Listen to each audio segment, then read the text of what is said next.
Channel पे। तो आज का हमारा टॉपिक होने वाला है उल्वेधन। उल्वेधन जो है क्लास 12th बायोलॉजी में कई बार पूछा गया है बोर्ड पेपर में, ठीक है, 2 या 3 नंबर में पूछा जाता है। तो आज हम इसको एक वीडियो में अच्छे से समझ लेंगे, तो इसके बाद आप लोग अगर पेपर में पूछा जाएगा तो अच्छे से लिख के आएंगे। बाकी जानकारी उल्वेधन के बारे में होनी चाहिए कि एमनियोसिंथेसिस या हिंदी में जिसको उल्वेधन कहते हैं क्या होता है, प्रोसेस है।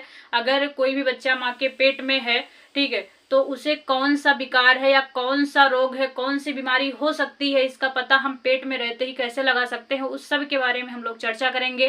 ठीक है, तो वीडियो को अंत तक देखिएगा, तभी सारी बातें समझ में आएंगी। अगर वीडियो छोड़ के भाग जाएंगे तो कुछ समझ नहीं पाएंगे। तो आइए बिना किसी देरी के अपने टॉपिक की हम शुरुआत करते हैं। आज का हमारा टॉपिक क्या होने वाला है, एमनियोसिंथेसिस। ठीक है, इसी को हिंदी में क्या बोलते हैं, उल्वेधन बोलते हैं। चाहे पेपर में एमनियोसिंथेसिस पूछे, चाहे क्या पूछे, उल्वेधन पूछे, बात एक ही है। तो देखिए, इसमें जो बीमारियां होती हैं इसको भी अभी हम बताएंगे। इसके बाद देखिए लिखा गया गर्भावस्था के बीच कितना समय के बीच ये जांच करानी चाहिए, सारी चीजें हम आप लोग को बताएंगे।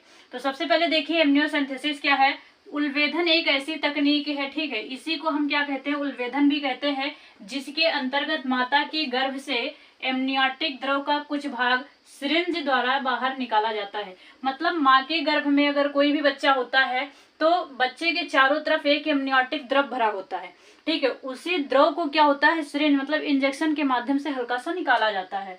इस द्रव में फिटस की कोशिकाएं होती हैं, जिसके गुणसूत्रों का विश्लेषण करके भ्रूण की लिंग जांच, आनुवांशिक संरचना, आनुवांशिक विकार या उपापचय विकारों का पता लगाया जा सकता है। अब कह रहे हैं कि जो एमनियोटिक द्रव निकाला जाता है उसमें फिटस की क्या होती है, कोशिकाएं होती हैं, ठीक है, जो गुणसूत्रों का क्या करती हैं, विश्लेषण, मतलब उसमें जो ऐसा मान के चलते हैं कि जो फिटस होती है उसमें कोशिकाएं होती हैं, कोशिकाओं में क्या होते हैं, गुणसूत्र होते हैं, उसी गुणसूत्रों का विश्लेषण किया जाता है और लिंग की जांच की जाती है, भ्रूण के लिंग की जांच की जाती है, उनकी आनुवांशिक संरचना की जांच की जाती है, आनुवांशिक विकार और उपापचयी विकारों का पता लगाया जा सकता है। ठीक है, फिर कह रहे हैं अतः इस जांच प्रक्रिया का प्रमुख उद्देश्य होने वाली संतान में किसी भी संभावित विकलांगता अथवा विकार का पता लगाना है। मतलब कह रहे हैं ये जो तकनीक लाई गई है इसका मेन उद्देश्य क्या है, इसका मेन उद्देश्य क्या है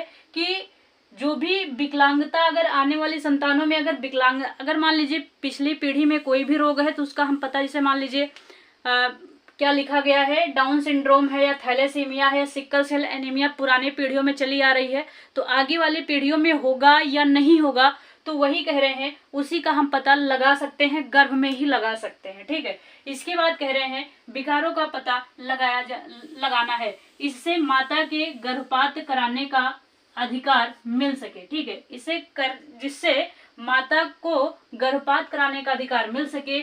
इस तकनीक का दुरुपयोग भ्रूण की लिंग पहचान और कन्या भ्रूण हत्या के लिए भी किया जाता है। अब देखिए इसका मेन उद्देश्य ये नहीं है कि जो भी अगर मान लीजिए जांच कराया गया उसमें लिंग का पता चला, लिंग में पता चला लड़की है, लिंग में क्या पता चला, लड़की है, तो उसको क्या कर देते हैं, कन्या भ्रूण हत्या, आप लोग सुने होंगे।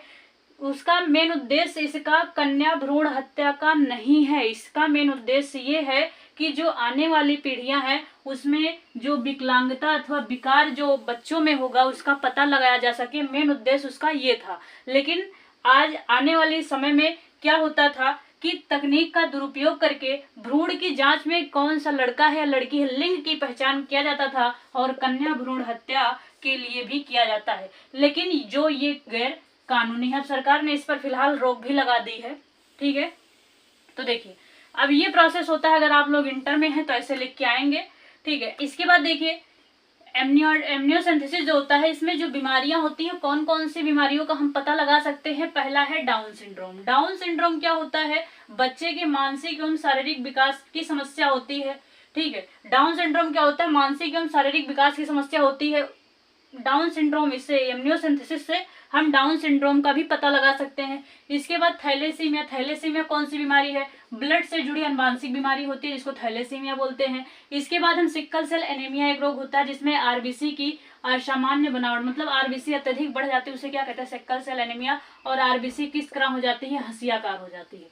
किस तरह हो जाती है, हंसियाकार हो जाती है। मतलब इन सभी बीमारियों का हम पता लगा सकते हैं एमनियोसेंथेसिस से, उलवेधन से। इसके बाद देखिए गर्भावस्था जो शुरू होता है, गर्भावस्था से 15 से 20 सप्ताह के बीच ये जांच कराई जाती है।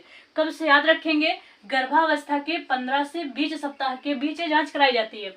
अब हम बात करते हैं ये होता कैसे, जांच होती कैसे। देखिए सबसे पहले अल्ट्रासाउंड होता है। क्या होता है, अल्ट्रासाउंड होता है। डॉक्टर पेट के माध्यम से एक पतली सुई गर्भाशय तक पहुंचाते हैं। मतलब जो डॉक्टर होते हैं ना, पेट के थ्रू एक पतली सी सुई कहाँ, गर्भाशय तक पहुंचाते हैं। इसके बाद क्या करते हैं, उसमें से थोड़ा एमनियोटिक फ्लूइड निकाला जाता है, ठीक है। इसके लिए उसको कहाँ भेज दिया जाता है, जांच के लिए। और यहाँ से मतलब अल्ट्रासाउंड से लेकर के यहाँ तक पूरा जो समय लगता है लगभग 10 से 20 मिनट का समय लगता है।